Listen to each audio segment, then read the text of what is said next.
Yo, yo, yo. What it do? What it do? I'ma say it one more again. What it do? It's another episode of Ringside Mayhem Podcast. That's right. It's your boy. You hear the voice. You see the fit. I had to get my best LA stuff. The young bucks from LA. I had to get the Lakers hat in, cause man, AEW came from Sin City to the City of Angels. And man, it was a dope show. But y'all know who it is. It's him. It's him. It's your boy. It's the GM. It's the KLASS. And you already know why I spell it with K. Because your boy is just so sick with it. Now, come on in. You know, we live on YouTube, live on Twitter. We are live on Facebook. Come on in. And then let's talk about this. Let's talk about this dope show, man. Let's talk about it, man. AEW finally in Cali, man. Hey, yeah, Eddie. Yep. We are back to work. What up, man? We are back, man. And yeah, man, and man, AEW in LA. I love it, man. The only thing I probably didn't love was the traffic. Traffic was crazy out there, and adulting wasn't easy for me, so wasn't able to go there live. But I just love that, again, AEW Pro Wrestling within the city. It's been a while. I'm trying to think about the last time any wrestling event has ever been at the Forum. Like, it's been a while. James G says, can't wait till Friday here in the IE. We're taking over that joint. That's right, James. That's what I'm talking about. Man, yeah, come on, man, hop on in, everybody, man. Hey, look, everybody that's on right now, Eddie, James, whoever else on right now, yo, just share it, put it on SSAW, man, put it on whatever wrestling, pages that you follow, and go ahead and let's get this mayhem convo going though. So how's everybody day going also, man? Let's just talk about it. Eddie James says, Hangman Page takes on David Finlay next Wednesday. That's gonna be dope. So much stuff to talk about. So much stuff to just dig into, man. But yeah, man, it was a lot of traffic. It definitely was a lot of traffic. Hey, LA was packed. I tried to tell my people, like, yo, tell you, man, it, just like the concerts and everything else. Oh yeah, AEW about to pack out Inglewood, and that's what happened, man. I'm still looking to see if I can see some sightings with some people. You feel me? Maybe hit up the gym. Maybe a late night. See what happens. See who's gonna be there. But yeah, man, let's jump into a little of this AEW show, man, and let's see what went on, man. Because like I said, we had a great show. And let's start up with starting with our reigning champion, CM Punk. That's right, man. CM Punk, the AEW World Champion, teaming up with FTR, going up against Max Caster and the Ass Boys. That's right. Yeah, it was it was interesting. It was definitely a good match though. Great to see CM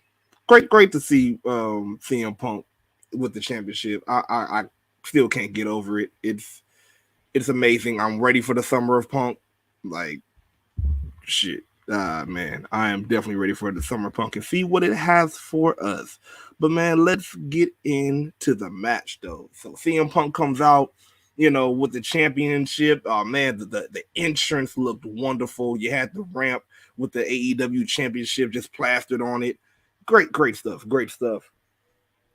Then after you had entered Max Caster and the Ass Boys, aka the Gun Club, they even got an Ass Boy chant in LA. Oh God, it was dope. Ass Boys. Oh my God, it was some great stuff. And you know what? They held their own, but also they had a good regular match. Again, not going against any other type of trios match or triple threat or six-man tag match. But this was refreshing to see a six-man tag match that was, just hey, a regular 6-man tag. They were coming in and out, they were tagging well. It wasn't that many, jump ins and whatnot. Eddie James says, I keep forgetting how big the AEW title is. Bruh.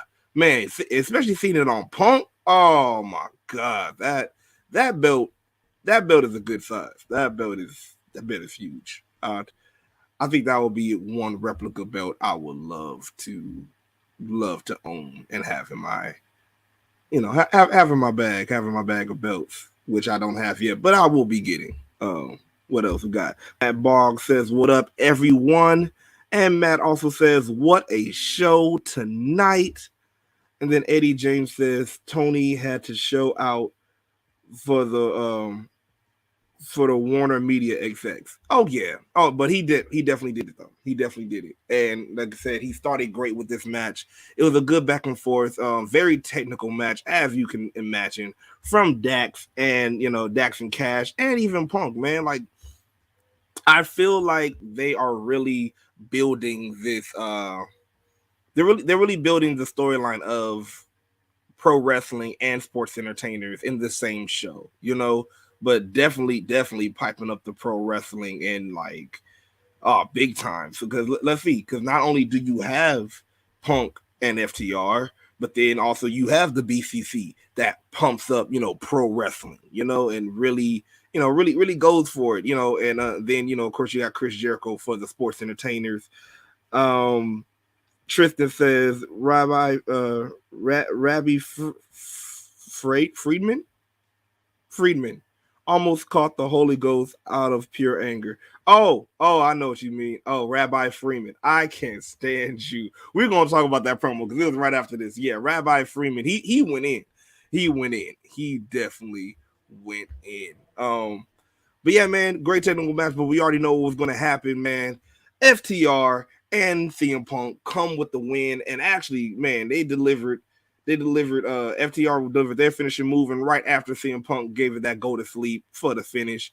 Man, it was a good match, but it did not end there. No, it did not, because we had the champ grab the mic. That's right, and he was saying, "Look. I may be champion, but there's still growth to be made, and I know that." And I think that was very big of Punk to do and say, because even the fans, we hurt the fans because there's a little bit of a botch. I won't even say a botch because it was a little bit of slip up when it came to Punk doing a springboard move, and you already heard the crowd, oh, and it's like, okay, people mess up, okay, it happens, man, it happens. Um, but yeah, man, Punk came out. He said, "Look, hey, I'm still learning, but hey, look, I'm champion. So no matter what you call me, maybe it be good, maybe it be bad, you still have to call me champ." Man, that was a great promo. That was a great point too. Hey, you know what? Like we always like to complain sometimes, like, oh well, he only got this, he only got that. A good point somebody put before when it comes to WWE wise, when people will say, "Oh, John Cena only got the 5 moves of doom and da da da da," but it's like when you really thought about it, how many wrestling moves did Stone Cold Steve Austin have? Really, really, and over as ever, right? You need more than just a whole bunch of moves. So I love what Punk said. It brought up a great point, and even FTR, speaking on being fighting champions, and mainly talking about, hey, you know what? I'm tired of waiting. Let's open up this door for the forbidden door. Let's open it up. Punk said, "Yo, let me see who is my opponent." And Hiroshi Tanahashi comes out. Oh my God. This, it's already shaping up to be a good one. Hiroshi Tanahashi and going up against CM Punk for the AEW title at Forbidden Door. Let's go. Come on. Inject it in my veins. Inject it in my veins. Let's go to the comments though, real quick. Let's see what everybody else has to say. Let's see what everybody else has to say. Let's see. Matt Bogg said, busting the load. Tony Khan strikes again. Hey, yeah, man. Once again. George, hey, what up, George? How you feeling, man? George says Punk and FTR will be the new Heart Foundation 2.0. You know what? I can see that. I was actually saying to myself, like, looking at this, I'm like, this can be a great new faction. This can be like, not even like a faction.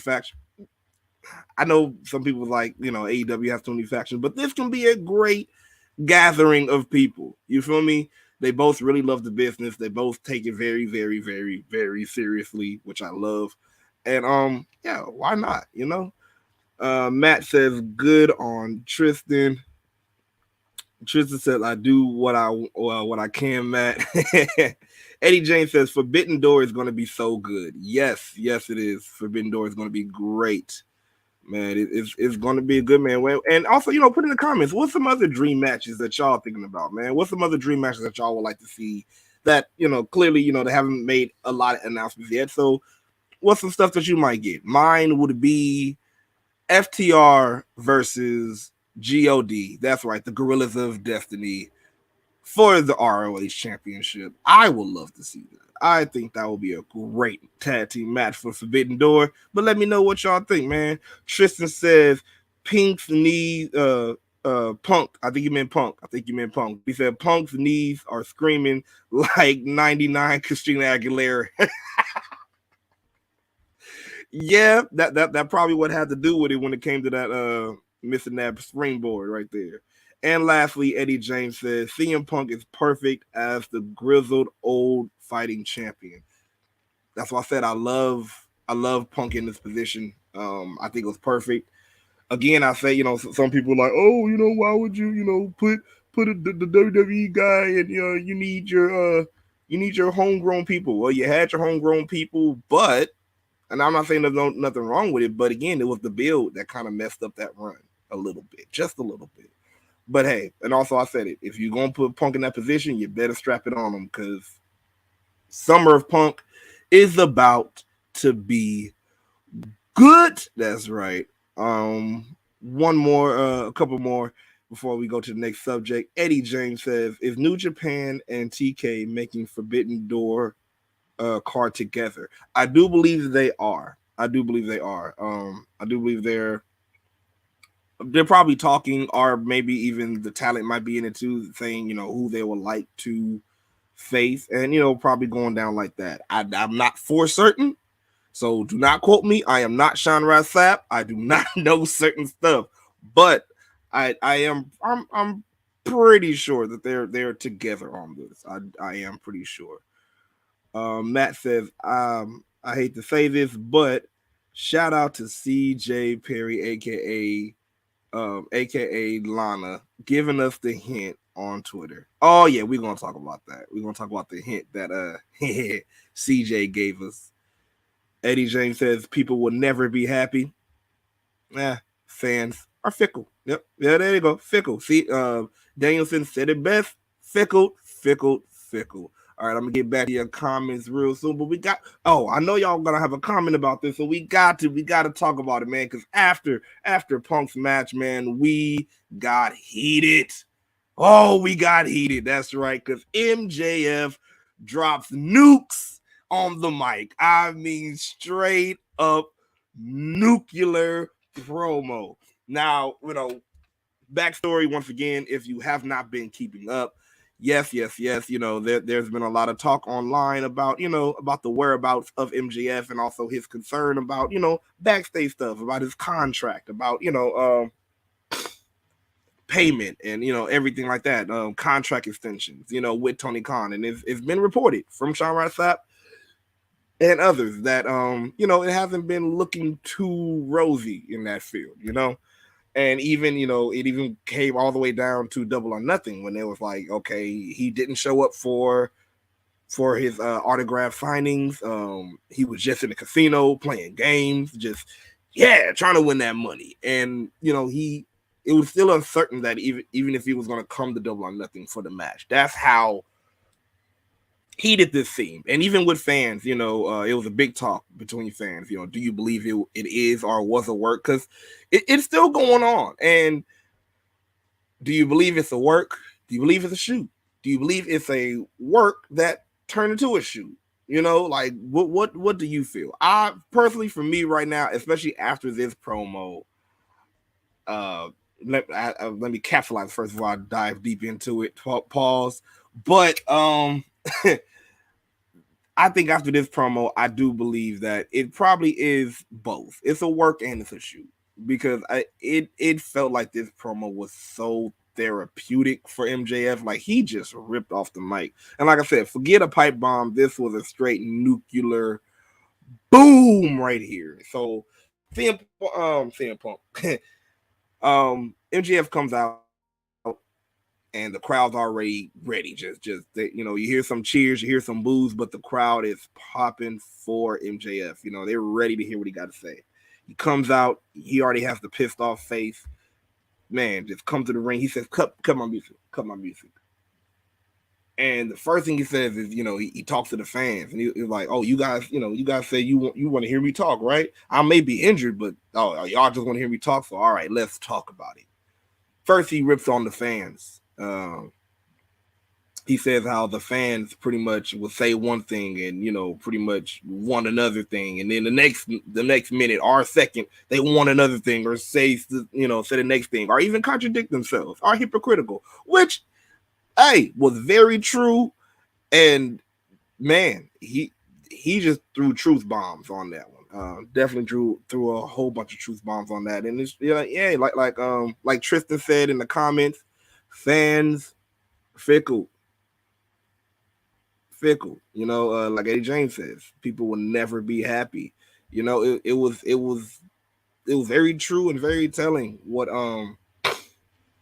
MJF had to say. He even said, look, this is not MJF talking. I'm Maxwell. Maxwell's about to talk right now. And I loved every bit of it. Real quick, Matt Bogg says, soon as I saw that tweet, I had a feeling that Miro was coming back. We're going to talk about the Miro situation later. And Eddie James says, why can't WWE work well with others? Talking about the Forbidden Door. Oh, well, there was some WWE mentions from Mr. MJF for sure. Because then he goes on to speaking about Tony Khan and pretty much the whole he aired a lot out, whether it was a work or a shoot or a work turned into a shoot, which I think that it was.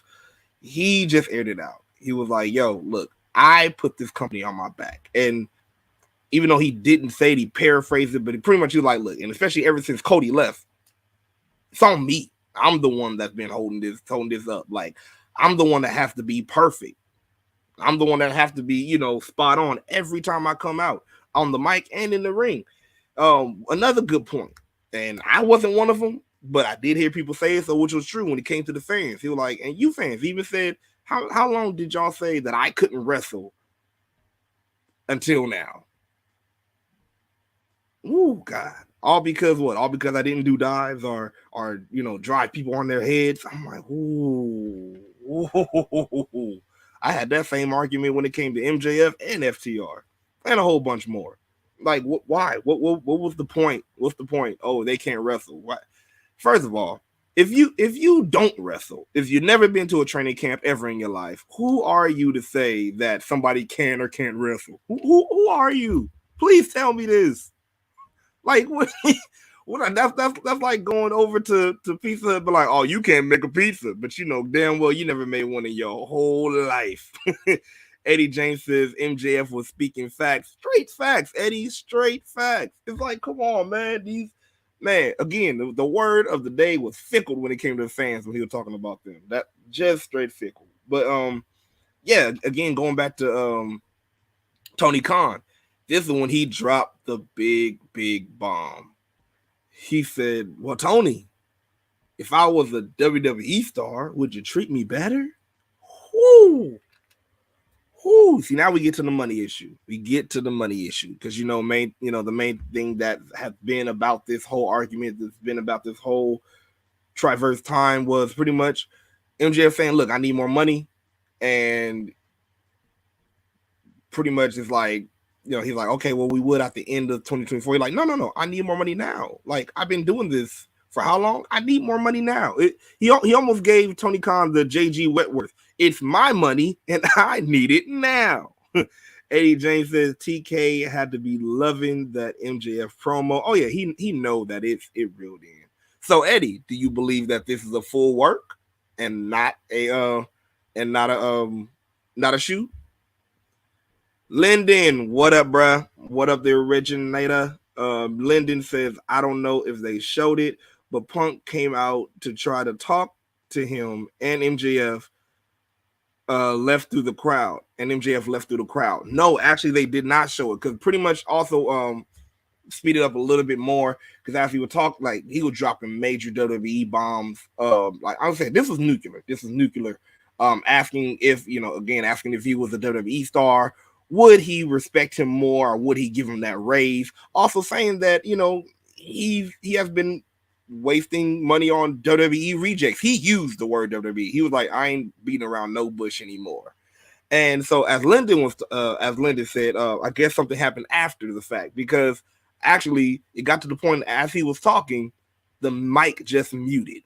Like he was trying to hit the mic, everything, and he couldn't get anything out of it. And actually the whole TV blacked out after that and went to commercial. So no, we did not see that. So shout out to Lyndon for that was there live, at the forum. And once again, he said, so Punk came out and tried to talk to him and MJF, had tried to talk to I guess TK and MJF left through the crowd. Wow. That was dope. Especially seeing it live. And like I said, we didn't see it on TV, so seeing it live was crazy. Young Rich Skinny says, okay. AEW was good tonight. I ended up missing Real Housewives of Beverly Hills and Dubai. It just needed Lana MJF snapped. See, that's what it was. See, that's what happened. AEW had to come to the City of Angels to get the blessing of Young Rich Skinny admitting that AEW was a good show. See that? Look at God. Look at the City of Angels working already. Eddie James says TK quirky personality fools people, but don't forget he also is a good businessman. I feel like he is to a certain extent, he is a good businessman. I do feel like he is. I have some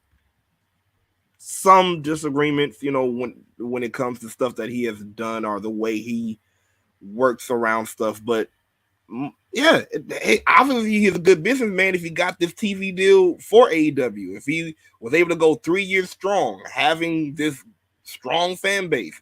Some people are like, oh, well, just a niche fan base. Well, hey, it takes a lot to have a niche. Like Ringside Mayhem, we thank y'all. You guys so far and whoever else will come will be our niche. And it's like, it takes a while to grow that. So for him to just, get the success that he has gotten, come on, man, somebody give him that credit. And George says that promo was fire. That's right, man. It was a great promo. Again, a great way, had a great first match. And then, man, just give this to MJF. And also, I can't forget this, because the reason why his mic got muted, he ended this in telling TK, yo, I'm not going to quit. I want you to fire me.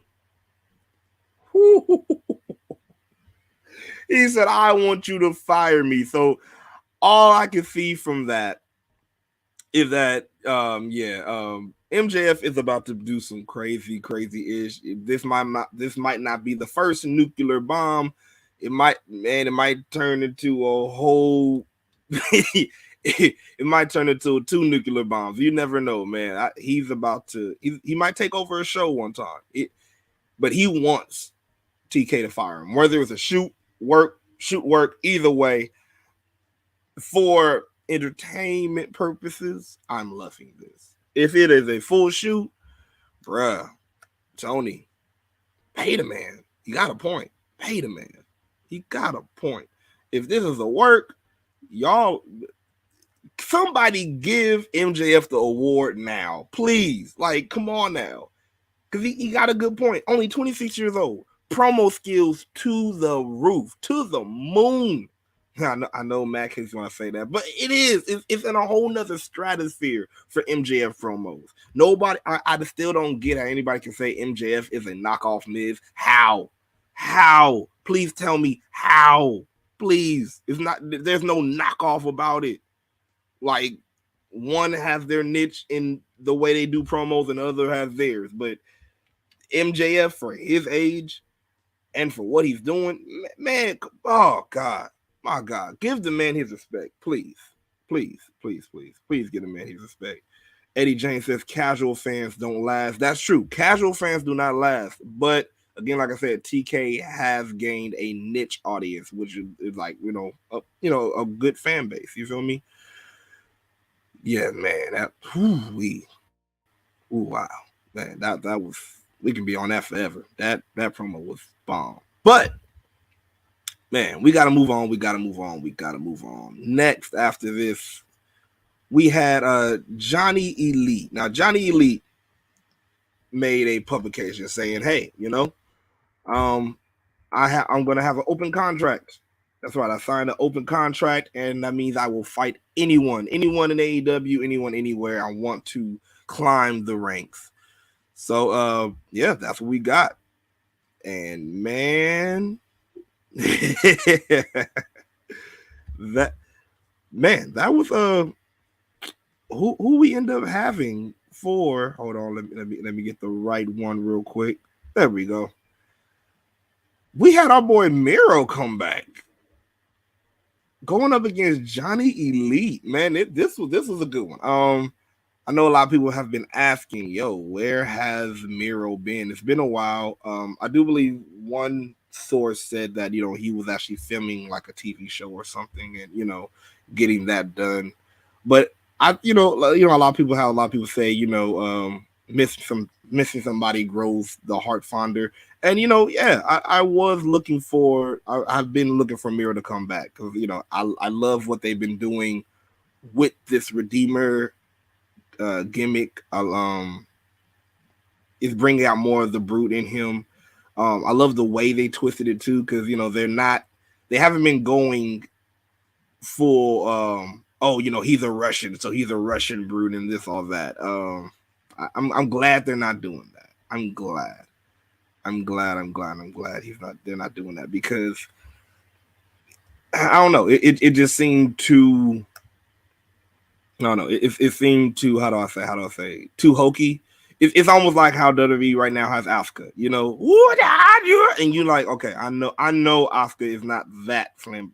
Come on now, you feel me? So I'm glad this Redeemer gimmick for Miro is good for him. I love it. It's because it still bring the brute out, but it still give him a story, and even went further in the story when pretty much he was in the dark place, and he says, God, you let me down, man. You let me down. So now I'm not coming to come home. I'm coming to take over home. I'm coming to redeem everybody. And I loved it. And he did that. It was a great match. It was a great back and forth. You had pretty much both competitors showing their skill. Of course, Johnny Elite, just flying, showing his parkour skills. But also you had Miro just showing that he hasn't lost a step at all. And actually Miro ended up getting the win. He actually ended up getting the win in this. So this was very good. Let's go to the comments real quick. Matt says, I'm glad he was choked by Miro. Yeah.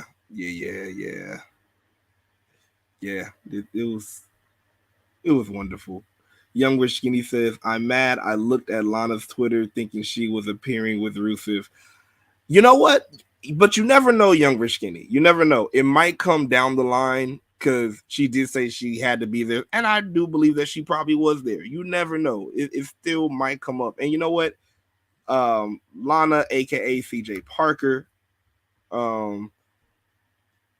she's been gone for a good while. So I think, her popping up would bring, especially, beside Miro, I think it will bring a good pop, especially if she if they throw away the whole, accent and, gosh, don't do that. Just give her regular voice, her regular hair, whatever. Just let her be her, and let them, have their chemistry. I think it will work out. I really do. Eddie James says Miro been putting in that work. Definitely, he has. Matt says the man who wants to take over God's house. Yeah, what a gimmick, right? What a gimmick. Man, that's whew. Man, and the crazy part is like that's why I like it, because that type of storyline can kind of still go into somebody's life and kind of relate to somebody, not trying to go too deep, religious, but that who hasn't been like, yo, like, yo, God, where you been? You feel me? Going through something, you feel me? And then I'll almost feel that type of rebellious attitude or whatever, you feel me? So I love this storyline when it comes to Miro. Eddie James says TK doesn't seem to do racist tropes. No, he does not, and that's what I love about his I love about the gimmicks that happens in there. I love about the ideas that happen for people, because it's not based on what your race is or what, how you talk or, who you are. It's just, hey, what type of story do you want to tell? And that's it. That's, yeah. So I love that he don't go there. And it's a good, very good thing. Again, not even trying to down WWE. But hey, that's what it is. It is what it is. Like, if you think about it, you have had many of I guess you say testimonials from people about, Vince and the creative team, and what they think about when it comes to storylines and when it comes to gimmicks for people. Vince is the same one that would say, hey, oh, your country, well, since you got that country accent, you gotta act like this, and you gotta be quirky. Like, why?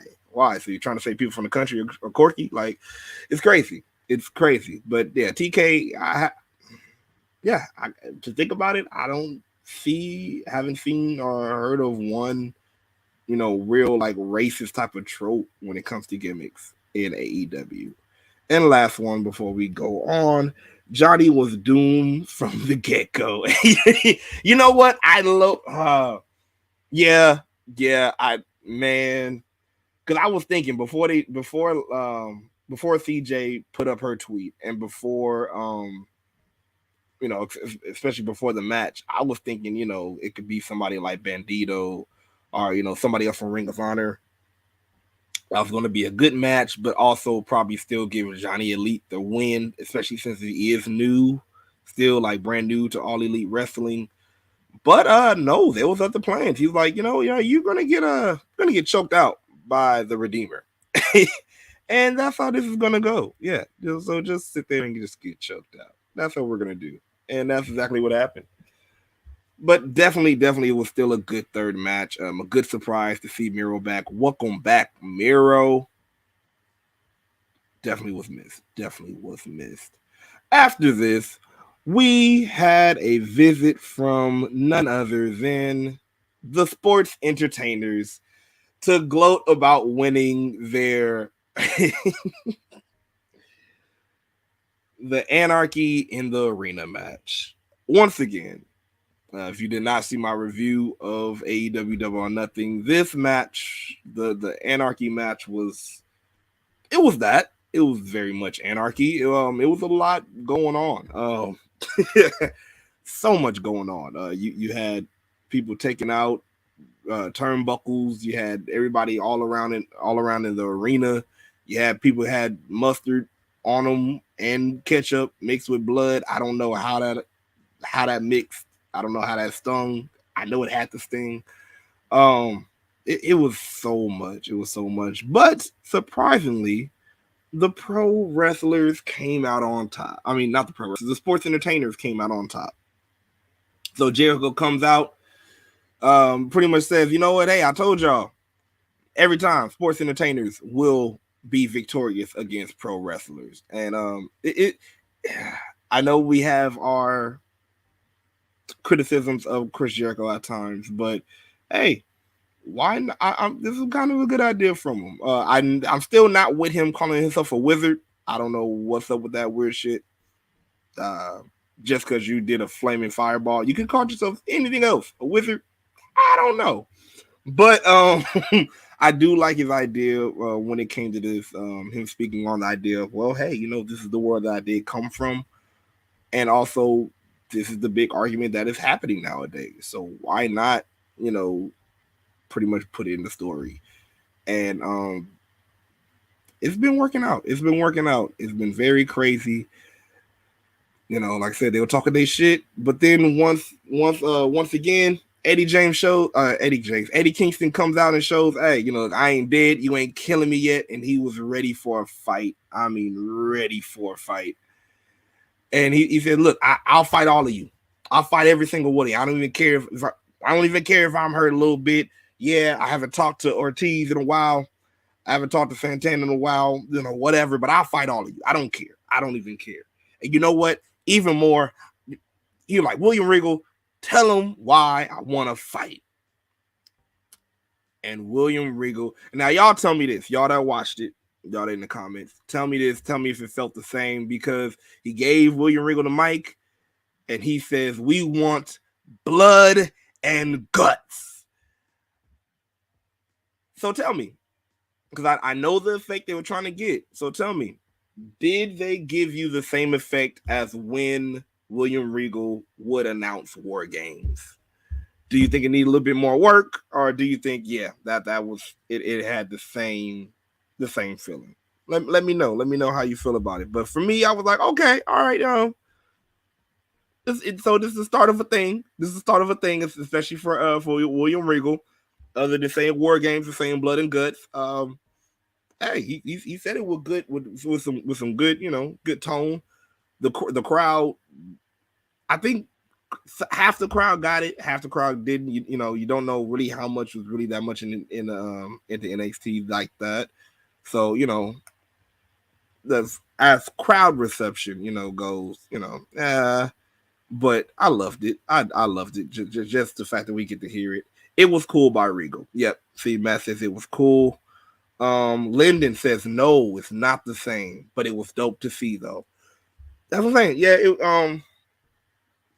I hope they're not trying to get the exact same pop as when he says War Games, because yeah, it's not the same. It's not the same at all. So we shall see. We shall see. But it didn't end there though. It did not end there, because pretty much while Eddie Kingston saying he want to fight him, he was like, fuck it, I'm going up there. And he goes up there and goes to fight the Jazzes. And, three of them comes out, leave Chris Jericho in the ring and gives room for Ortiz to sneak up behind and smack him in the head with a slapjack. And that's right, slapjack. I'm not talking about the retribution. I'm talking about an actual slapjack. Just smacked him over the head with it, got out the way. But not just got out the way, but he had to get a little souvenir. That's right, cut off Chris Jericho's hair. That's not fair, man. Like he's already getting old. He probably already bald in. He's probably already combing over a couple of stuff already. He had. I saw a clear bald spot on Double or Nothing. Like you saw the hair part, and it was just right there, just circling. So whoo, I was like, damn, that's not. He probably need to get some Keats or something to just put that hair growth back in there, because that was crazy. But Chris Jericho says, you know what? Y'all want. At first he said no to blood and guts, but after the haircut, he said, you know what? Y'all want blood and guts? We get blood and guts. We can do this. But first, since you want to cut my hair, Ortiz, I want a hair versus hair match with Ortiz. Wow. What y'all think? Do y'all think what's it called? Y'all think Chris Jericho gonna go back to a short haircut? Because I have a feeling I do not feel like Ortiz is gonna lose this match. I don't feel like he's gonna lose that match. So what do y'all think? Do you think Ortiz might get the buzz cut, or do you think Chris Jericho gonna go back to the short hair and fully embrace his sports entertainerism and just give us short hair Jericho again? I'll be down for it. Sport the new look for the new faction. But yeah, oh my god, that was crazy. So it looks like blood will be spilled, guts will be ripped, and hair will be lost. So man, let me know in the comment section what did y'all think about this segment? All in all, are y'all still into this feud of the Jazzes and the BCC and even Eddie Kingston and BCC Eddie Kingston? Damn, so many people. BCC Eddie Kingston, Santana and Ortiz. God damn, man, it just oh my god, that's gonna be a war in blood and guts. I'm excited for it. I'm actually ready to see what they have for us for that one. I think that's a good blow off. Even though it was craziness, I'm glad they did replace the Stadium Stampede with Anarchy in the ring. It was a lot going on, almost the same as the Stampede, but like I said, the best part, like I said before, the best part about that match is that it was around people. So the people got to enjoy it and got to really dig in to what was going on. You feel me? So I was down with it. But let me know, man, how y'all feel about this? Did y'all like it? Did y'all love it? Did you not like it? Are you getting tired of the Jazzes? Are you loving the BCC? And let me know what you're feeling about Eddie Kingston and them. Just put in the comment section anytime. Of course, as you know, it shall be read. That's right. And also, so after this promo, we also had we had an exclusive that happened after the Adam Cole and Samoa Joe match. When Adam Cole and Samoa Joe went up against each other for the Owen Hart tournament, where Adam Cole won, being called the King of Hearts now. So they showed that Samoa Joe was hurt one after this, but he got jumped by Jay Lethal once again. Jay Lethal and Big Man Singh got jumped in the back. So we are still furthering this. How do you say? Still furthering this feud. I'm wondering when is this going to happen? When are they actually going to have this match? Because man, gotta know. George, go to the comments real quick. George says, "I hope Jericho gets the same haircut like Edge gave Kurt." Hey, you want to wear the wrestling gear too with the toupee on it? That yo, I think that was one of the funniest and best hair versus hair moments. I do believe that was one of the best ones. But yeah, going back to Samoa Joe, he got jumped by Jay Lethal, and so we go from there, and we go to the Undisputed Elite and Hikuleo going versus Matt Hardy, Darby Dragboy Allen, Jurassic Express, and Christian. Now, a little bit of backstory when it comes to this, because you notice I said Matt Hardy and Darby Allen. Reason being, Jeff Hardy, uh, pretty much said he has been feeling the effects of not just the match from Sunday, but even fully feeling the effects of his match when it comes to the match he had with Darby Allin, which was a crazy match. I told y'all they was going to have a match of who can jump off of any higher thing, and that's what they did. And he finally felt it, and then including his match on that Sunday, it was a lot on his body, so he pretty much had to step out. So Darby Allin, the story was that they said that pretty much Jeff picked Darby Allin to join them in the match. So we had the Undisputed Elite once again, and Hikuleo, which is a part of the Bullet Club. And so they said Adam Cole called in a favor to Mr. Hikuleo from Jay White. I swear. Bullet Club reunion, I swear, full across the board. You know what? I am going to go on a limb and say, by the end of Forbidden Door, we're going to see a full Bullet Club takeover. That's right. All you're going to see is this. That's all you're going to see. So you're gonna see two sweets up. If you feel me, put your two sweets in the comment. Put your two sweets in the comment if you feel me. But I feel like at the end of Forbidden Door, it will be a full on Bullet Club takeover, just all over. I feel it. But yeah, man, this match right here, it was a whole lot of, oh my god, so much going on. And also we had Adam Cole, the King of Hearts, on commentary. Yeah, man, it was good. Also, let me say, I always say when I'm right, let me say when I'm wrong. I guess we did not have the face turn from the Young Bucks yet. I thought it would happen when it comes to the Hardys after they lost, but no. So we had the Young Bucks, and coming out with all the Undisputed Elite, and it was a good match. Everybody got their spot. You had yeah, of course you had Luchasaurus doing his running wild, giving tail whips or spin kicks, whichever one he want to call it. Jungle Boy, aka Mowgli. That's right. I'm gonna call him Mowgli from now on, because Jungle Boy. He's Mowgli. He is Mowgli from Jungle Book. I'm convinced. um, but yeah, him getting his high flying time going in. Matt Hardy. Matt Hardy had a spot where he gave everybody in every four corners a delete on every turnbuckle. And it was hilarious until it got to Hikuleo and he was like, oh, hell no. So it was definitely a good back and forth match, which actually the Undisputed Elite, end up picking up the win in.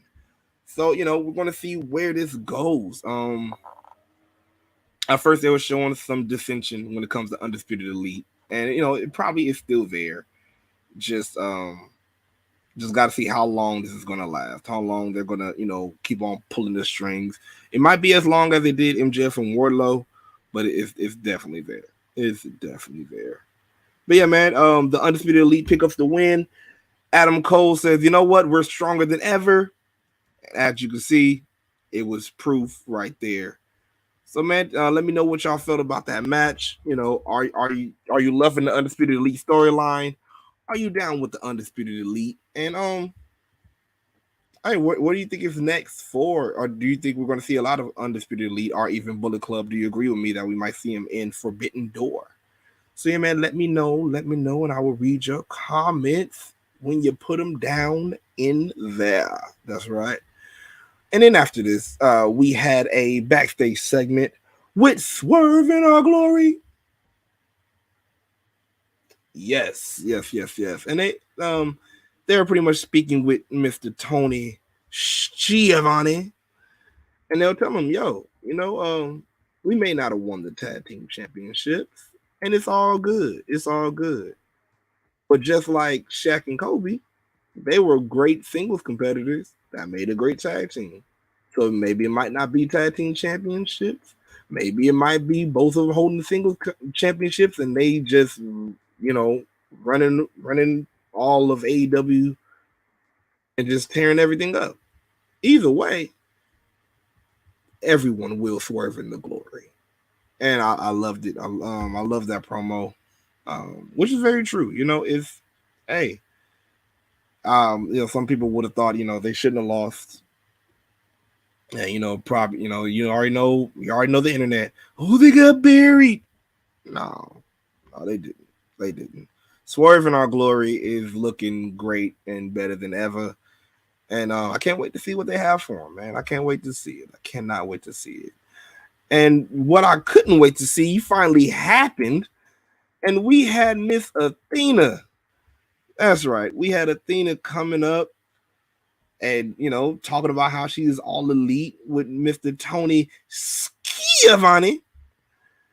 And, but I had to name it right because, Athena may be all elite, but Jade is still that bitch. That's right. She's still money. She is still all queen. That's right. And she comes out with her new manager, Mr. Stokely. And he was, I loved it. I'm loving every bit of this woman faction. You got the baddies, you got Jade, and now you got Stokely Hathaway. Man, oh, this is wonderful. Like, just, and he would just shooting it down. He was like, "You think you gonna get a chance with the TBS champion? Do you know who she is? She's a goddess. She's a queen. She's a true baddie." And the answer is, and Jade says no. And what kind of excited me though is then right after you have Miss Kiera Hogan jump in her face, and I'm looking forward to that match. Kiera Hogan versus Athena. I think that would be a great match. Kiera Hogan, of course, is very great and spicy in the ring. Period. And and Athena, oh, she can go. She can go, man. Let's get into the comments real quick. Young Rich Skinny says, "This woman, this won me over." Oh, really? I love it. I love it. I love it. I love Young Rich Skinny is getting won over to the AEW side just a little bit, and I'm loving it. I'm loving it. And when I say AEW side, I'm not meaning just picking sides. I'm meaning that she is coming over to liking it. Okay, just hey, calm down, internet. Matt says, "Looking all plump, good." God, I gotta say it like you probably said it. Looking all good and plump, good God, as usual. Good Lord, Athena. Okay, I'm a married spud. I can't speak on it, but what you said, that's right, Matt. That's right. Young Rich Skinny says Jade versus Athena is everything I needed. And yeah, man. Oh my god, I think that's gonna be a great match. Definitely a great what's it called? David and Goliath type of story, bigger, stronger woman, and then the faster, smaller, agile Athena. I think that'll be a great story to tell. And also, now that she got the baddies, which I always said I loved about it, but now she got the baddies, Athena even gonna have some stuff to work through because I already know, Jay's gonna be like, she already said no. She might even be like, you know what? You'll have to beat Kiera first. Then you have to beat Red Velvet. Then after that, then you can probably get a chance with me. I can see her getting ran through the ringer, and Athena just going crazy in the ring, having great matches with both people, with Kiera and Red, and also getting that match with Jade. I feel like it can happen, and I think it will be great. I love it. Young Rich Skinny also says, "I can't come completely over because WWE got Sophia, but love the competition." LOL. And look, hey, that's all we can ask. Look, as long as you just love wrestling, it's all that matters. And I am happy that you are seeing some type of light when it comes to AEW. That's all we can ever ask for. Shoot, and Sophia is dope too. WWE have its shining lights too. You feel me? And like you said, I love the competition myself. I will not be going up against nobody like, oh, I don't like you, but hey, I love the competition between the two brands. Oh, go ahead, y'all do this. Y'all go ahead. But yeah, Athena is all elite, but Jade is still that bitch. That's pretty much what this storyline told. And we're gonna get some more down the line. I am excited for this. I'm definitely excited. Jade, what more can we say about Jade? What more? What more can we? What more accolades can we give Jade? She has just been awesome. Since starting, yeah, again, like I said, she started rough a little bit, but she showed improve. She can catch on like that, and now she's one of the biggest things in AEW. I say one of the biggest wrestling stars in wrestling right now. I feel like she's definitely got the star quality, and her in ring ability is growing. I say pretty much almost every match. Every match, her in ring skills is growing like tremendously, and also we can thank her for wanting to learn. Because a lot of people will talk about the newer stars or the newer wrestlers not wanting to learn from the older stars or anybody else, but she actually would before shows, be in the ring, training with Bryan Danielson, getting new ideas, getting new moves. That's all you can ask, and she is showing that she's learning, and it's getting better and better. Star power and ring work. She's getting there. It's awesome. Matt Bogg says same with the Malcolm called Jade. That gave me chills. Oh wait, same with the Malcolm called Jade. That gave me chills. What Malcolm called Jade? Yeah, man. Man, the fact when he just like just shooting it down, man. She's the queen. She is the perfection. She is this. I'm like, yeah, that's right. That's what you needed. I don't know what Mark Sterling was doing. That's what you needed. You can let Mark Sterling stay with MJF or whatever. Like that. That's the one. Young Rich Skinny says this is perfect for Malcolm. Yes, no, but it's not Malcolm no more. It's not Malcolm. That was actually his slave name from WWE. Okay, it is Stokely Hathaway. Okay, Stokely, the Stokes. Matt says, I meant call her a queen by Malcolm. There we go. Oh yeah, got it. But yeah, when he called her a queen, oh yeah, I loved every bit of it. I loved every bit of it. Young Rich Skinny says, I'm just wondering, but if Stokely, aka Malcolm Bivens used to be known as, but if Malcolm managed Sasha and Naomi, man, what if? We already know that WWE said they had plans for him to actually be the manager of Omos. So it's like, what if he would have stayed? What if he would have took that for Omos and probably he would have moved on to Sasha and Naomi, or just Sasha, or just Naomi? Like, we never know what could have happened. But hey, he was tired of the BS, so he was like, hey, peace. He gave him a pen from Martin, told him peace with it. But yeah, man, that was some great stuff. And after this, we had Wardlow. That's right, Mr. Mayhem. That's right, Mr. Mayhem coming out. The newly all elite Mr. Mayhem, Mr. Wardlow, going up against JD Drake. And we already knew what this was, man. But he came out, man. He ready to go. Looking like $1,000,000, man. He finally got his entrance back. He got his background, got his music back. The crowd still yelling Wardlow. Loved it, man. Loved it. And hey, he showed more of himself. Showed that he was more than just a bodyguard. Showing more. Showing that hey, he earned this. He earned it being all elite. The man's strength is crazy. Picking up JD like it was nothing. And JD is not no small guy. JD Drake is not no small guy at all. But he picked him up, man. Gave him a couple of Alabama slams. Gave him some spears in the corner. And you know what time it was? When the straps come down and you see that face, it's symphony time. So we had some power bombs going on, but this time, look, hey, he didn't make him too pissed off. So it was just two little power bombs. 1 and a 2 and a 1, 2, 3. That's right. Mr. Wardlow picks up the win over JD Drake. And in his first match of being all elite, is in the books, and he is now 1 and 0. I like it. You know what? I'm not gonna say that officially because I don't know how does his rankings work now, because he just now became all elite. So does the other matches he had don't count at all, or how that work in the rankings? I just I just have questions. Just have a little bit of questions. But either way, he finally got that. He got that big win on his own. And hey, I'm ready to see where Wardlow will go. But let me know, what do you think is next or should be next for Wardlow?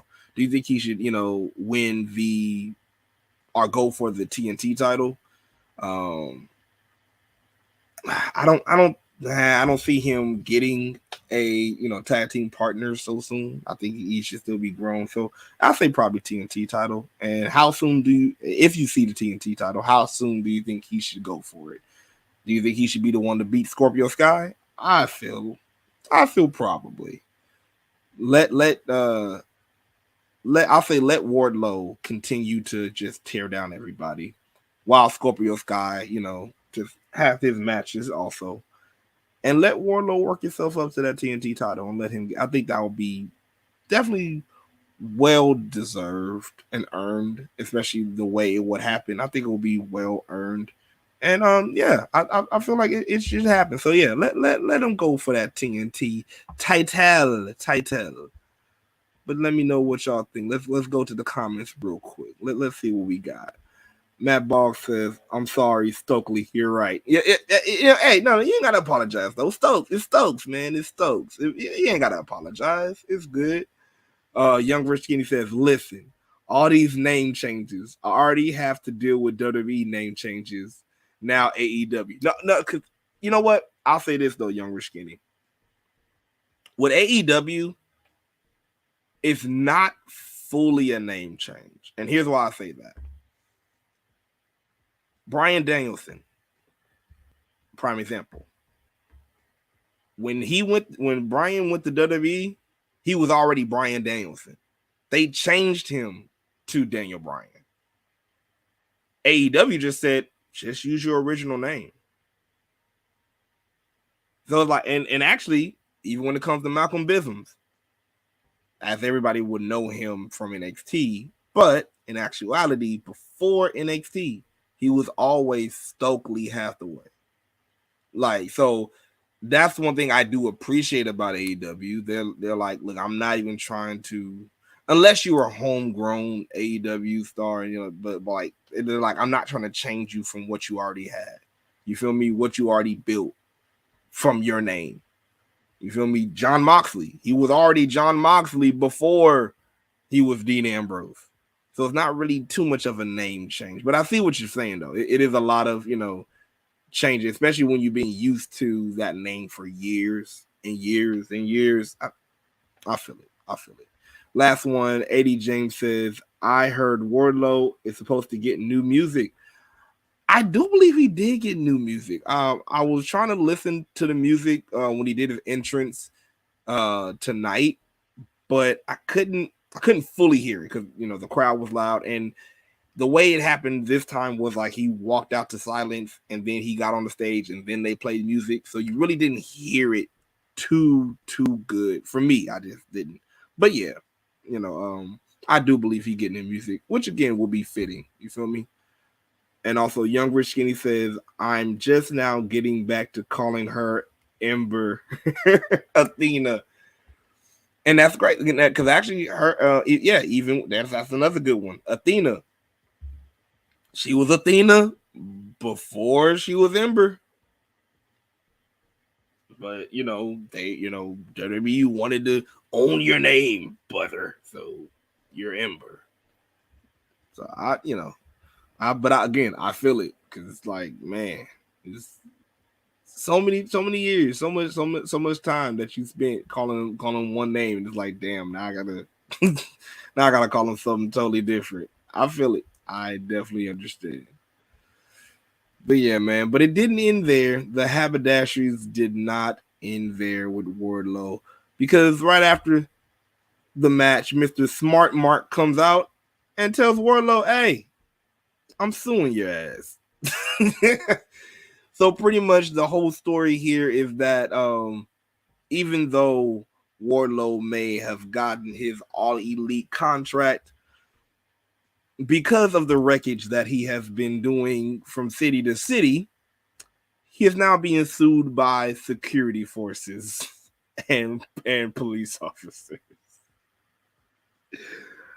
And then Wardlow commences to give a power bomb to a security guard. I was like, if that ain't the most, you know what, man, fuck this, fuck this lawsuit. I don't know what is, but yeah, that's the whole story right now. So I guess we'll see a little bit of Wardlow court, I guess, or something. I don't know how far this is going. I don't know if this is from plot from MJF, or is it just because it was just Mark coming out. It wasn't MJF. And he didn't even say the lawsuit was on behalf from MJF or anything. He literally said it was on behalf of security guards. So we'll see what it can go. Maybe we might get a handicap match of security guards going versus Wardlow, and he just tear them all up again. Could be. But man, also, but once again, glad to see that Wardlow is all elite. It's awesome. It's amazing. After this, we had a backstage segment from a Mr. Scorpio Sky hitting a promo, getting ready for Friday, going up against Mr. Dante Martin. I miss Leo Rush doing that so much. Oh man, I love it. I love the new belt look. I love it. It just oh man, look, hey, my hat matches. The hat matches the belt. I like it. Get in the camera. Hey, I like it. But yeah, man, he pretty much was saying, yo, Dante, you have a lot of skills. You have great skills in the ring, but you are not good enough quite yet to win this. Maybe in a couple of years, but right now you don't have any years. You just have until Friday, so it's not going to work. But hey, actually, Dante came out. He was like, first of all, stop that snapping shit. And he said, hey, you may think I have good potential, not ready yet, but I feel like I'm better than you right now. I'm looking forward to that match. Scorpio Sky versus Dante. Dante! I'm down for that match. I feel like they're trying to make up a little bit for Scorpio Sky's first run. And also, hey, congrats. Two-time TNT champion already for Scorpio. Let's go. I'm down for it. Let's go for the comments real quick. Matt says, even Ring of Honor back in the day, he was Malcolm Stokely. Yeah, so yeah, there you go. Yeah, he was always Stokely. He always had Stokely in it. George says, can we please have Sterling not wear that tinfoil suit again?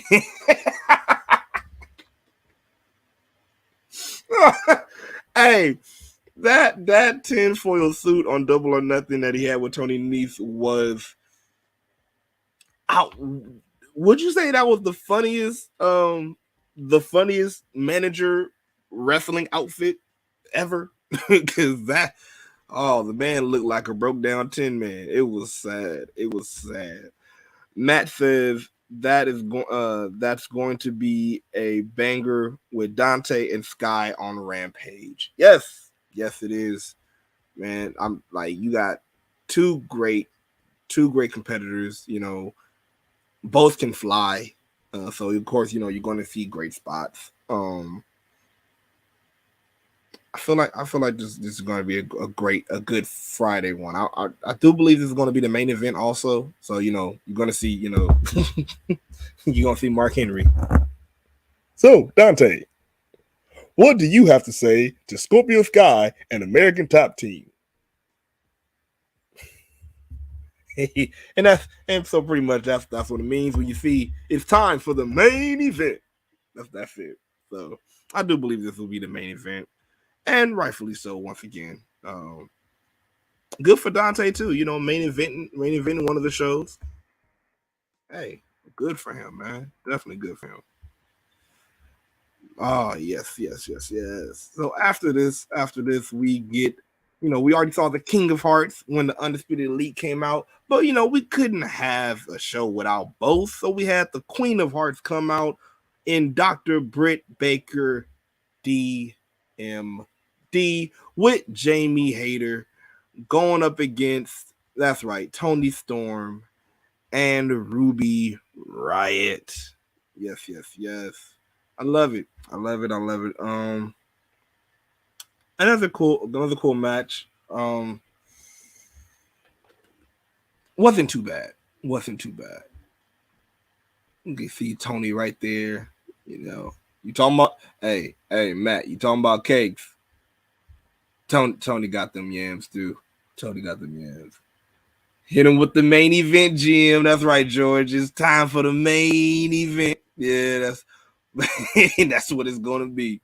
But yeah, man, you had Toni Storm coming out with once again with Ruby Soho and Britt Baker DMD with Jamie Hayter, and it was a cool match. A little bit.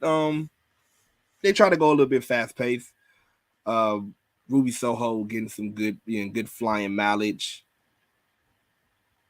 And at the end of the day, we still end up getting a win from Britt and Miss. Actually, we end up getting a win from I am so sorry. We actually end up getting a win from Ruby because of the distractions. That's right. We had distractions going on. So pretty much there's a lot going on back and forth, but pretty much because of outside, I don't want to say interference, but a good save.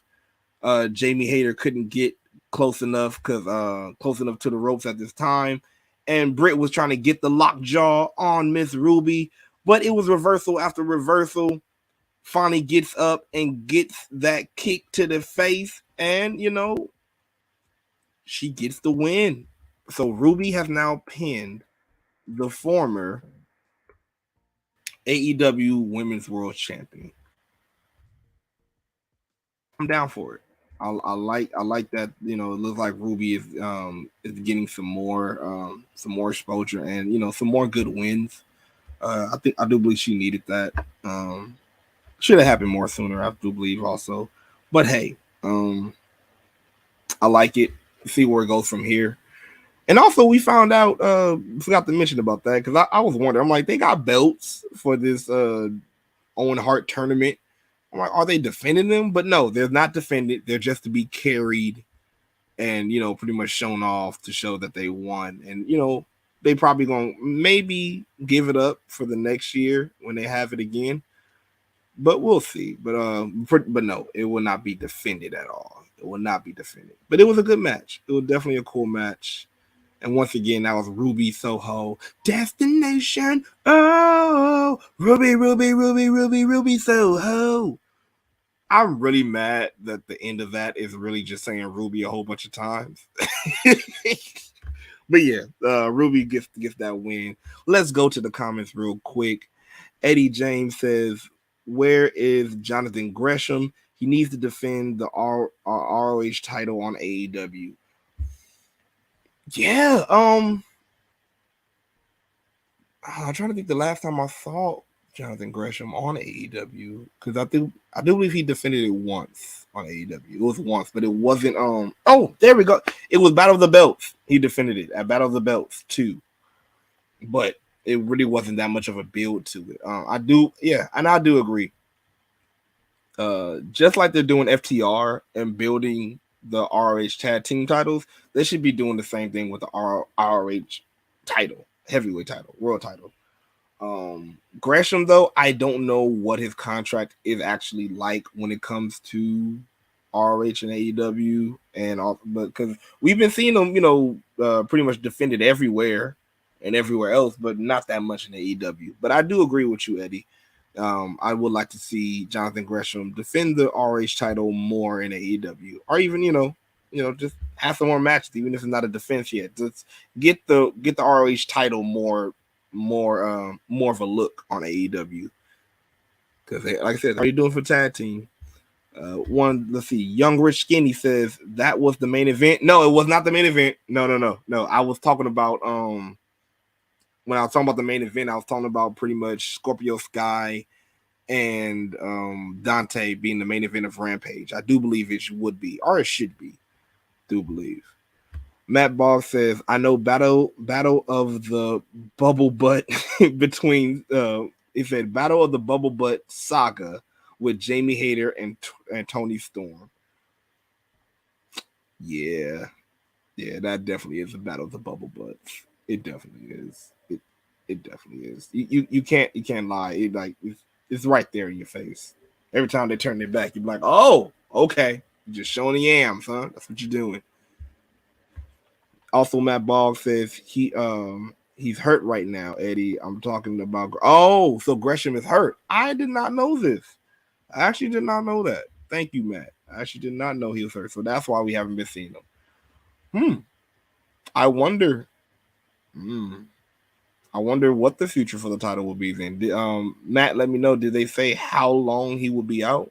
Because that might even have something.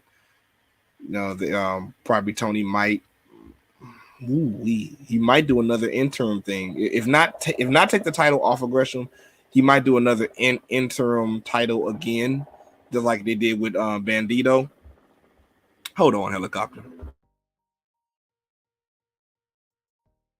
Oh, okay, thank you. These helicopters are crazy. Oh god, but yeah, like I said, so he probably might do an interim title, maybe depending on how long he's gone. But yeah, I did not know he was hurt. Thank you, Matt. Thank you very much for letting us know.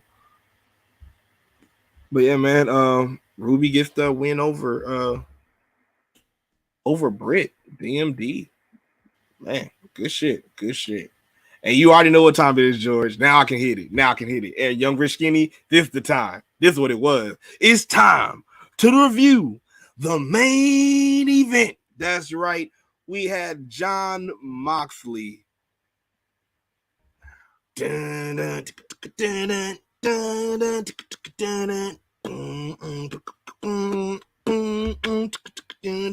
Wow, thing. Going up against Mr. Daniel Garcia. I love this match. I love this match. Here's the thing. I'm not gonna lie. I don't care how much Daniel Garcia teams up with the sports entertainers. He is a pure pro wrestler. He I really feel like Daniel Garcia down the line when the JAS dismembers or however that happens, I feel like it's gonna be Daniel Garcia to be like, I just used you, bro. Like I've been a pro wrestler. I just usually get more get more eyes on me or get more clout, whatever it is. I'm ready to hear it and see it because man, he is a wrestler's wrestler. Daniel Garcia is so dope in this goddamn ring. Just oh my god, is so dope. Man, but let's get into this match. And also, wait, real quick before we get into the match, a little bit of intermission. Shout out to the stars. You know, we live in LA, so shout out to the stars that was in the crowd. You know, we had a Mr. Vince Vaughn in the crowd. I was like, okay, look at Vince. And then he wasn't even home today. He wasn't home alone, no, but he was at AEW Dynamite, Mr. Macaulay Culkin. I said, all right, man, we had some stars out today too. You know, it had to be since you're in LA, it had to have some stars out, you know. The stars are not. I was logged in. Okay, I couldn't say it. I tried to text this one, but I couldn't say it. I messed up big time. I can't even delete it because it's live. But that's the wonderful thing about live. You get great excerpts. But let's get into the match though. Man, John Moxley coming out through the crowd. I never get tired of it. I know some people do, but I never get tired of it. It just means he's a rebel. He just comes from anywhere. Don't care where he comes from. And Daniel Garcia repping the Jazzes, the sports entertainers, the Jericho Appreciation Society. And it got gritty, and this match got very, very physical, like I knew it would. Like I said, Daniel Garcia is a wrestler's wrestler anyway, and John Moxley is one of them that comes as tough as they come. And man, they put on a great match. One of the turning points, Daniel Garcia hitting Moxley with a headbutt, which once again opened up the wound that was put on him from the anarchy in the arena. So we had a busted up Moxley, bloodied up from a headbutt, not a weapon, not nothing under the ring, just a straight headbutt from Daniel Garcia. Again, good stuff. Then you had also Daniel Garcia working on the leg of Moxley, kicking his leg between the steps and the ring post. Oh, it just got vicious. And just look at the face. Look at the face of Moxley. Just a straight crimson mask. But again, it's a difference between, for me, I'll say for me, if a difference between the crimson mask and, you know, like a foreign object is used a lot of times between, you know, just having just a fist fight and you just end up getting busted up, or you already had a scar, and somebody like Daniel Garcia thinking about it, saying, hey, boom, hit you in it, open it up again. So I liked it. You know, I know a lot of people have complaints of saying, you know, there's too much blood in AEW. I'm here and there when it comes to that. I won't exactly say too much blood, but it's like, I just say sometimes they pick their spots right, and sometimes they don't. But I won't say too much blood. It's like okay, if it's too much blood, then you might want to go back to, or you might want to go to PG. I'm just saying. I'm just saying. That's all I'm saying. That's it. But yeah, man, again, it got real technical after Daniel Garcia working on the legs of Jon Moxley. You know, he's going for every leg move, leg submission hold. But Moxley going on top on the top rope, getting him for a big throw, a big top rope toss. Even playing them on top of the steel steps that he hurt his leg on. Give him a full suplex, flipped him, hit it. It really didn't even look like his back. Looked like he hit his side on the corner of that steel step. That was nasty. That was very nasty. And you see again, once again, they was outside just brawling. It was a fight. Now I know some people also might have a problem with Jon Moxley's matches sometimes because you know they do go outside the match, outside the ring a lot, and the referee, you know, don't really count to 10 like that. So you know it's neither here or there to me. It was still entertaining. So it was a great match. Again, back and forth going in. Daniel Garcia hitting a big power driver on the top of Moxley's head. We even had a exchange of elbows. That's right. Daniel Garcia is just elbowing, raining down elbows on Moxley's neck, just like Moxley and Bryan will do to people. But once again, Moxley said, "Oh, you want to play my game? I'll play it with you too." And he gave him some elbows of himself on his neck. It was just back and forth, just crazy back and forth. Oh, this picture right here. What's it called? Daniel Garcia getting Moxley in a STF. It looks like, or a modified STF, and just wrenching at his neck. Wow, you just see the bloody face just screaming. Oh God. Daniel Garcia getting a sharpshooter deep in on Moxley with the legs. Great back and forth, but you already know a good match couldn't just stay a good match. And Mr. Jericho had to run down looking like he looked like a Backstreet Boy that just didn't make it yet. He looked like he looked like one of the Backstreet Boys' daddies that used to sing, and you're like, you know what, this is what I used to do. Give me my hat, son. Give me my hat. Putting on to the back. That's right.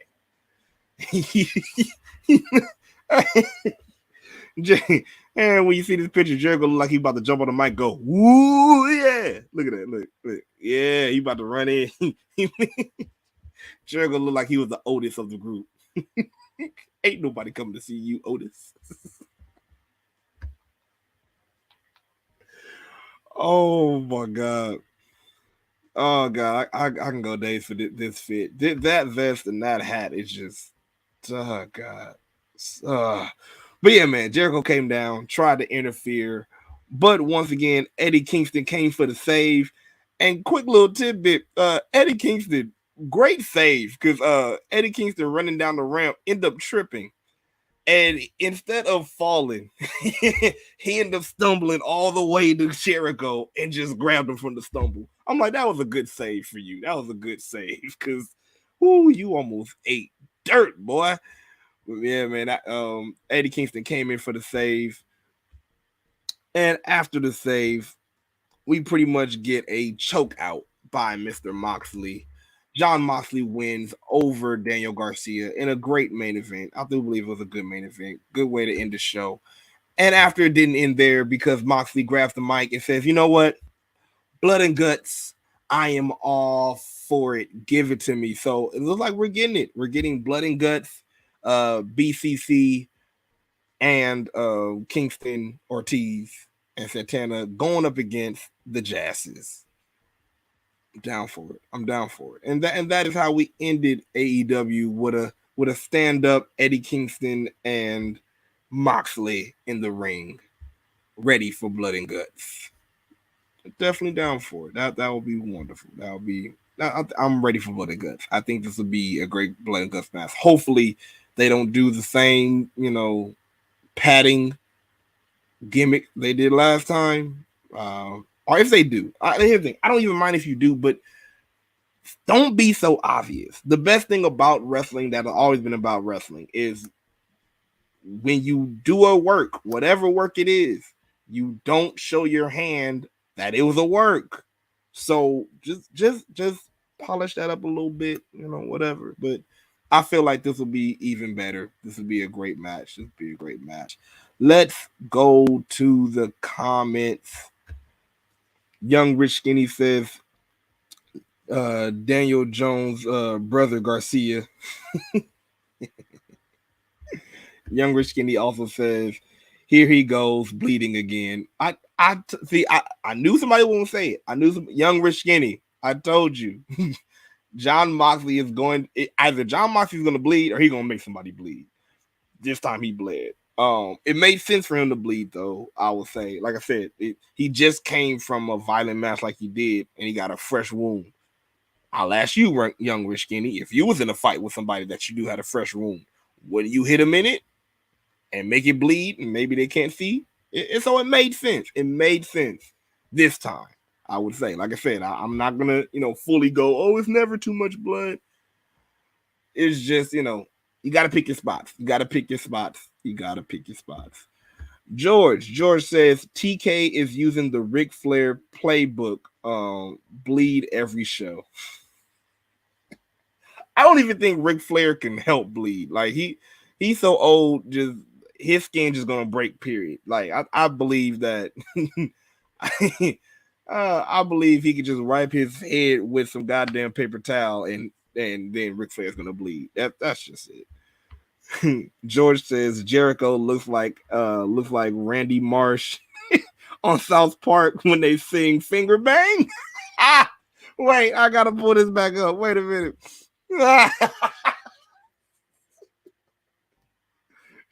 You know what? You're right. Jericho, yeah. Jericho look like he about to sing pop song. When my love goes bang, bang, bang, you better run for cover, you sweet little thing. Oh, Jericho, please get rid of the 90s R&B suits.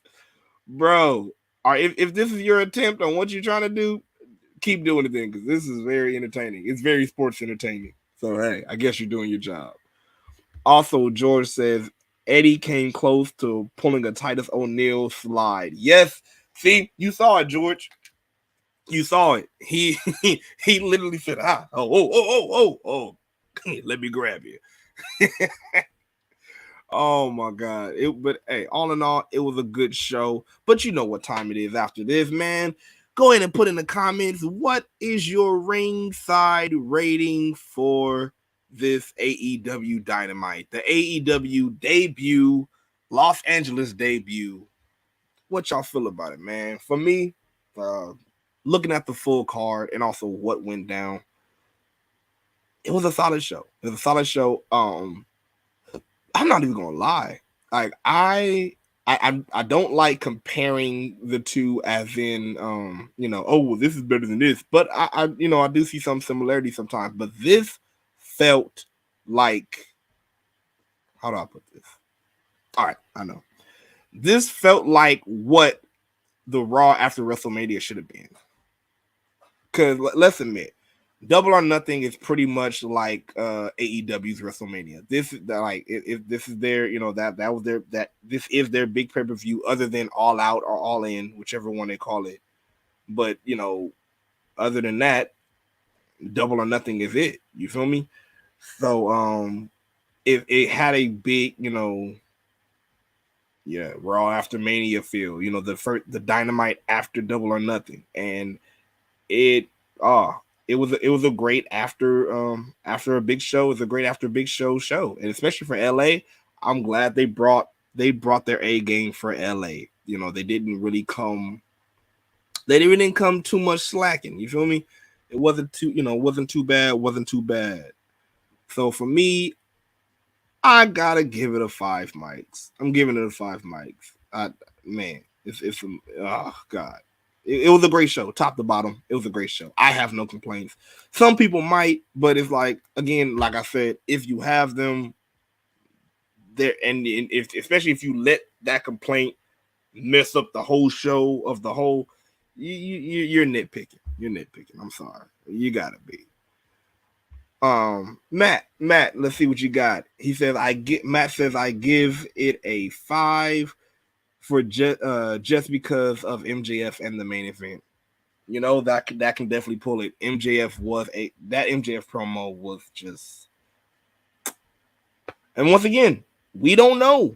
Well, I don't know. I don't know if y'all think y'all know, but I don't know. But I'll predict that this is a shoot, or this is a work that turned into a shoot. That's what I feel. I think it's both. I think yeah, it is a work, and yeah, it is part of storyline, probably a little bit, but also there's a good bit of realism in it, and he has some shoot feelings in there. I feel like he has some shoot feelings in there for sure, for sure. But yeah, definitely that launched up that rating. So Matt gives it a 5. Let's see what else we got. George, he said I'll give it a 4.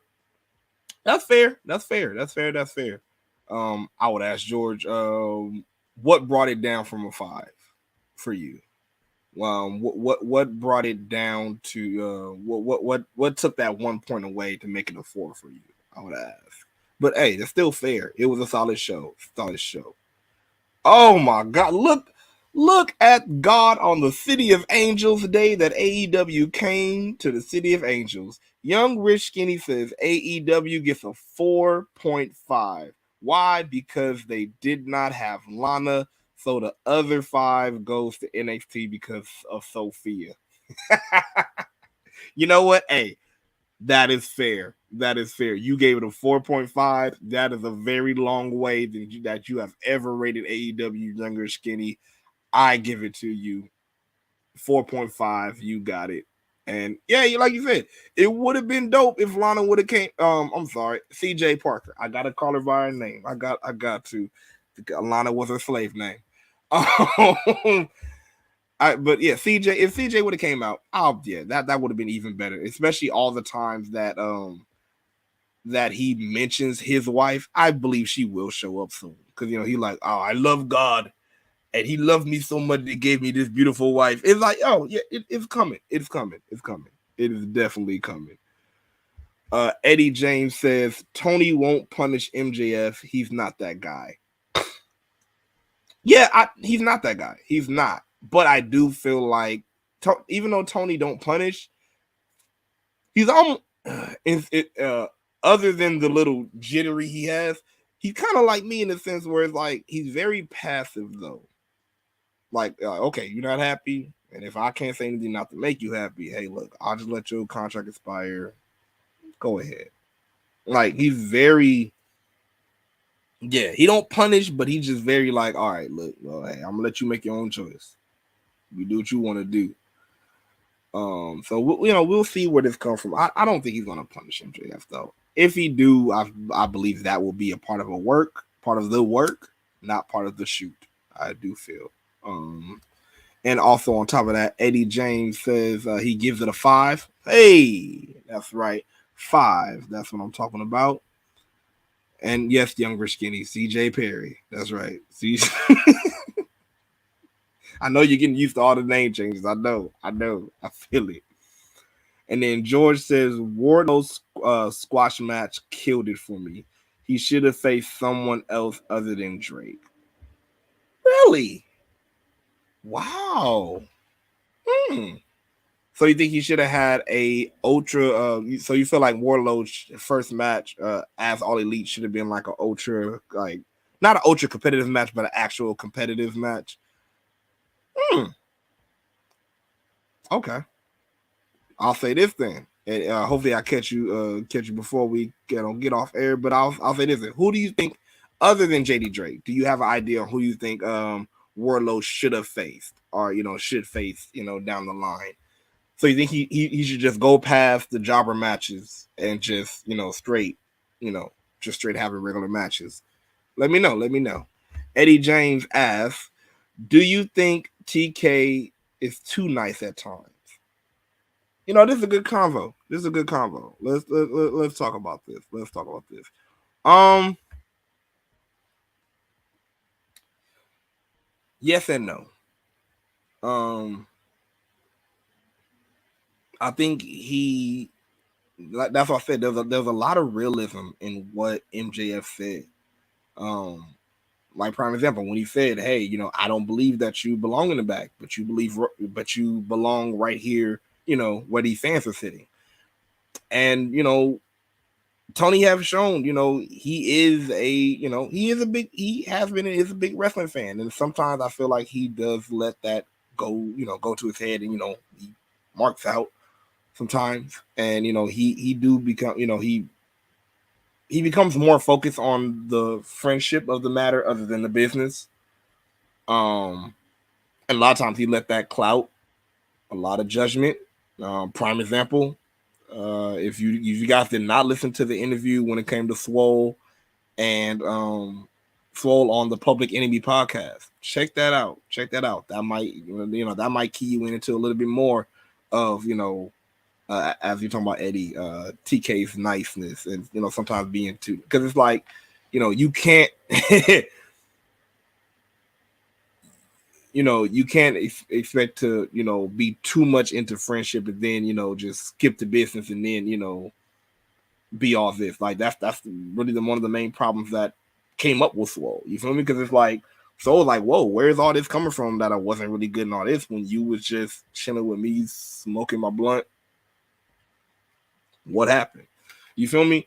So I'll say yeah. Sometimes he's too nice, but then also sometimes I'll say that sometimes it's not that he's too nice, but like he's just passive. He's passive aggressive. Like hell, I'll let you do you.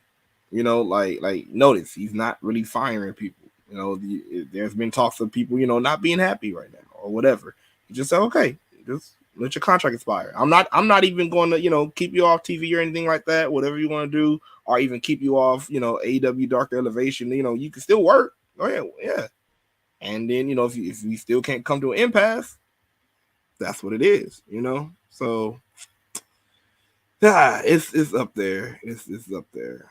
Well, Young Rich Skinny. Oh, answer to my question on who should face. Answer to my question on who should have faced Wardlow. Moose. I wouldn't mind seeing Moose back in AEW, especially with fans. Because remember the last time Moose was in an AEW ring, it was in the pandemic, and there was no fans going up against Kenny Omega for the title. So yeah, I'll say yeah, I'll say I'll be dope. We already had W Morrissey. Why not have Moose come out and go against Wardlow? That would be a great match. Both of those guys are very, very, very, very athletic. So yeah. Young Rich Skinny says, coked out, yes. Too nice, no. Speaking about Tony Khan. Hey. Yeah, he be on something, bro.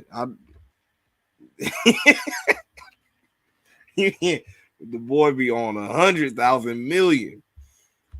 Young Rich Skinny says what he did to Swole was disgusting. Yes, it was. Like that's what I said. Like when you mix those two, and then you try to go business just from, and then out of nowhere when you just pretty much just base just a friendship, not a business friendship, but just a friendship. It always gonna come out that way. You feel me? It's like that was a very, very, very bad look. And that other than other than the talk of being too nice when it comes to Tony Khan, one thing I would say about Tony, he's too defensive. And I think that's where he shoots himself in the foot a lot. Like almost any little bit of criticism. Now, there's been sometimes when Tony has came out and said, you know what, yeah, maybe that was a mistake. Maybe I should have done like that. But for the most part, especially in the beginning, any bit of criticism that AEW got, Tony would just run up and just, oh no, well, no, but what about this? Or what about that? It's like, nah, bro, nah, you're not gonna win the battle being that defensive. And I feel like that's in all what happened with Swole. Like he pushed the panic button so bad and so quick without really, I feel it without really talking to Swole. on what she was talking about, and then just went, again, just push the panic button. And then we're like, well, let me save my ass. Well, you wasn't that good. Like, no, that was not the right move at all. Wasn't cool. Not one bit. Not one bit. Eddie James says TK doesn't have Vince's ruthless streak. No, not at all. Like, again, once again, TK. Another reason why you can't really compare TK to Vince. When Vince came in the business, he came in, one, he was already in from his dad, and also he came in as a businessman. You feel me? Like he came in as a, already with his mind set on the business he was going to run for his father's business. You feel me? But when it comes to TK, again, he came in like, okay, look, as a fan, he came in like, look, I'm about to bring back real fandom. I'm about to bring back real wrestling, and he's pretty much like us fantasy booking low key.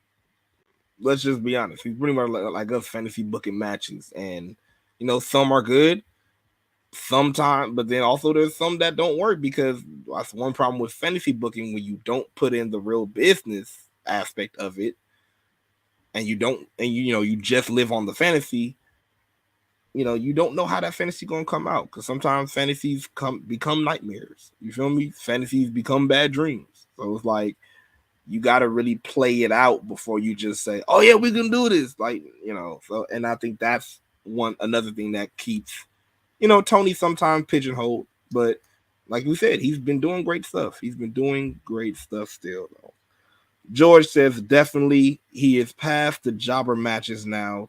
Speaking about Wardlow, I would love to see him go against Brody King. Woo. God. Sign me up.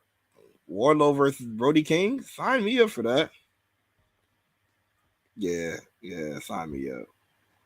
And younger skinny's replying to Eddie James. She says wait until a few years about him getting that mean streak. You think TK gonna get that mean streak? Okay, all right. We'll see. I don't know. He still feel a little bit too. Oh my God, these are my friends. I can't believe it. I love wrestling for so long. Oh my God. So I don't know. I don't know if he'll ever get that mean streak. I don't know, but we'll see. Maybe in a couple of years, he might be tired of getting talked to crazy and whatnot. You never know. But also, while we get into the main mayhem news, put in the comment section. Let's have this talk again, because I know I asked the question, but I'm gonna ask it again. Forbidden Door is coming this month. So hey, what are some matches that you think should happen or are looking forward to happening? Maybe you might have a little bit of a little bit of insider, knowledge of what might be happening. But what matches? What are your dream Forbidden Door matches? We can keep it at you can keep it at AEW going up against New Japan, or we can just go all around whatever promotion. But what are some of your Forbidden Door matches that you think will be just awesome? Let's start for the pay-per-view, and let's just go period. What are your dream matches that you would love to have? Let me run down some of the mayhem news real quick, man. Let's see what we got going on for the weekend, the month to come, man. Let's see what we got going on. So yeah, man. Let's see. Well, one thing for sure, PCW. Shout out to PCW Ultraman, our family. And once again, you already know we are Ultra sponsors, so we gotta make a shout out, man. And they are coming with Way Out West, man, and this is gonna be dope. At Way Out West for PCW Ultra, we will have Karrion Kross, the PCW Ultra Woman Champion Viva Van, the tag team of War Beasts with Joseph Samael and Jacob Fatu. Lindsay Dorado will be in the building. Jay Vidal will be in the building, and also we'll have Steve Madison in the building. Man, it's about to be lit, bro. It's about to be lit. I'm telling you right now. If you wasn't able to make it to the last event, I'm telling you a good time in advance. Even if you need to make a trip. If you say, I might want to make a trip to the West Coast. I saw what happened to AEW. Let me check out the independent scene out there. This is one to get. July 15th. Once again, it's July 15th. Way out west. Come on and come way out west to us, man. Check us out. Once again, Karrion Kross. Killer Kross. Yeah, he's not more Karrion no more. He is Killer. Killer Kross. And PCW Ultra in LA. I don't even know what else to say, man. I don't even know what else to say. It's about to go down. Like, just straight down, man. And you already know, man. Get some merch. Come on and support. Come on and support the Mayhem movement. Come on, man. I know you want to rock some Mayhem everywhere you go, right? I know you do. I know you do, man. Look, you can get yourself a long sleeve right there. You feel me? You might want to cover up the arms and still got the ringside Mayhem rocking. You might want to get a sweater for them cold nights when it do get cold at night. I know it's getting the summer, but hey, you never know. You can get ready for the fall early. Just saying. Oh, get yourself a short sleeve. You can never have enough white or gray tees. And why not have some Mayhem on it? You feel me? Hey, and we said the summer is coming. Get yourself a sleeveless shirt. Fellas, I know y'all want to show, the guns to the women. How about you show? Yeah, you know what the Mayhem is? It's right here. That's right. Get it right there. That's right. That's what a Mayhem is all the time. You can do that in a sleeveless shirt. That's right. That's what you can do. And ladies, don't act like I know this. Don't act like I don't know. Y'all love wearing, sleeveless shirts at night, especially in the summertime. Look, how about you just rock some Mayhem at night? You feel me? How about you just rock it? You can rock it around the house, or you can rock it outside, when you go out. But either way, go ahead and get one. Go ahead. Make that one of your extra large t-shirts. Yeah. Let's go to the comments real quick and see what's going on. See what's happening in these comments. Let's see. Young Rich Skinny says, my main thing with AEW is what sets it apart from other promotions from before people can say whatever they want about TNA. Yeah.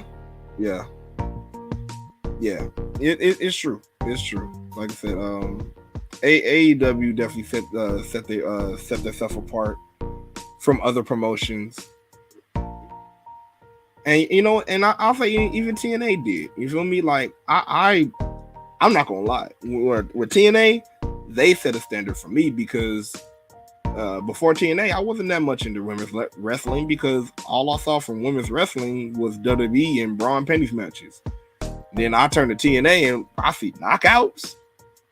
I see a cage match between the formerly known as Victoria going up against Mickie James in a cage match. What? Wait, the women's have a cage match? It was Impact Wrestling or TNA that showed me that. You feel me? So yeah. Young Rich Skinny says, but when TNA came in, they had their own originality. Yes, they had good extreme matches, but it's more than that. Exactly, that's what I'm saying. Yeah, TNA. And let's talk about TNA. They had a good niche. I think they're gaining it back right now. One thing that it had a lot to do with was who was in control. At the time when they had what's her name, Dixie Carter, that was a dropping point. You had some cool moments in that, but like it was a dropping point because, again, as backstage would tell you, a lot of people would say Dixie didn't know what she was doing. So it was a lot going on, and then on top of that, you have Vince Russo in the back giving his great ideas. Yeah, that was crazy, man. Eddie James says, talking about the Forbidden Door, one of the matches you would love to see is Swerve versus Kenta. Ooh. Some people were saying Kenta versus CM Punk. Go to sleep versus go to sleep. That can even be a story. But, we already see CM Punk won't be doing that. So yeah, I would Swerve versus Kenta. That would be dope. That would be fire. I'm down for that. George says TK will get the mean streak if Eric Bischoff keeps that shit talking going about Punk. Yeah, man. Did y'all see that? Did y'all see that media scrub after Double or Nothing? and they said, well, Eric Bischoff said that Punk was a waste of money. He was like, bullshit. That was the best That was one of the best reactions from TK. Above all, it was one of the best. It was dope. So hey, that might cause a mean streak. Hell, you get tired of people talking shit. You get tired of that. Matt, on the subject of Forbidden Door, says he would like to see Bryan versus Okada. Ooh, y'all spitting some fire matches right now. George, another Okada match. Okada versus Punk would have been dope. It definitely would have been dope. We're seeing Tanahashi going against Punk right now, but Okada and Punk, that definitely would have been dope too. Definitely. Matt says Jacob Fatu. Man, Fatu, that's right. He's finna be at PCW. Hey, I'm telling you, hey. If you want to take a trip to LA, if you're not in Cali, you might want to get these tickets to take that trip. If you are in Cali, you want to get these tickets and meet us there. Because also, didn't I mention, we sponsoring. So you already know the Mayhem will be there. That's right, ringside, just tearing it up like always. Matt says that card looked good for PCW. Man, look, and that's just who's going to be there. They haven't even talked about the card yet or who going to face who. Rob Shit. I know y'all saw our interview with Rob Shit. If y'all didn't, go ahead and check out our interview on YouTube with Rob Shit. It was dope. Joey Janela done popped his head in, said we look like Mayhem. You already know what it is. Had a whole bunch of GCW fam in there too. But yeah, check out Rob Shit. And he's going to be there again. And, oh man, when I say that, he got crazy stories. Check that interview out. Just check it out. George says, I'll take a Mayhem onesie. You know what? I gotta see if whatamaneuver.net, that's right. And once again, whatamaneuver.net will do grown people onesies. Because so far, they only have baby onesies. The little baby, the little ones. I don't know, George. I don't know. Eddie, is that Eddie or George? Yeah, that was George. George, I don't know if you're gonna I don't know how you're gonna fit in that, bruh. I don't know if you still want to try. If you do, that is your prerogative. You feel me? That is for you. But hey, go ahead and get the onesie. Go ahead and do it. George says that TNA is making its comeback. They are finally recovering from the Dixie Hogan era. I even gonna add to that. They're recovering from the Dixie Hogan Bischoff era. Bischoff want to talk about all that shit about people, but you had a dealing to do with lightly fucking up WCW. You helped fuck up TNA, and now you're trying to talk shit about somebody else. Man, get out of here. Get out of here. But yeah, the Impact Wrestling TNA is definitely making their stride back. TK said, man, fuck Bischoff. That's right, Eddie James. That's exactly what he said. Eddie, oh my God, I said that was the best reaction ever for a press conference. George says, no, TK answer was like, that's bullshit. Oh man, hey, did y'all see Punk face the whole time he was talking to? Punk was like, well, he said it. I wasn't gonna say anything, but yeah, he said that. He said that shit. And lastly, Eddie James says he would like to see now this won't be for Forbidden Door, the pay-per-view, but a Forbidden Door match, just anybody face it. Keith Lee versus Jacob Fatu, Eddie James. That would be fire. That would be dope. I'm down to see that. I am down to see that for sure. Man. Well, this has been a wonderful talk, y'all. Man, thank y'all for joining me. And y'all already know, man. Y'all know what to do. Y'all already know. Y'all know. If y'all don't know, let me let you know. If y'all want to keep on supporting, go ahead and follow us. That's right. Follow us on Ringside Mayhem Podcast on Facebook. Follow us on RS Mayhem Pod on Twitter. Also, follow us on Ringside Mayhem Pod on IG. And also, go ahead and go to Spotify, type in Ringside Mayhem Podcast, hit that follow button. And also, if you got an iPhone, shout out to my iPhone users. Go ahead and go to Apple Podcasts too. Go ahead and hit that follow button. Go to Ringside Mayhem Podcast in the search bar.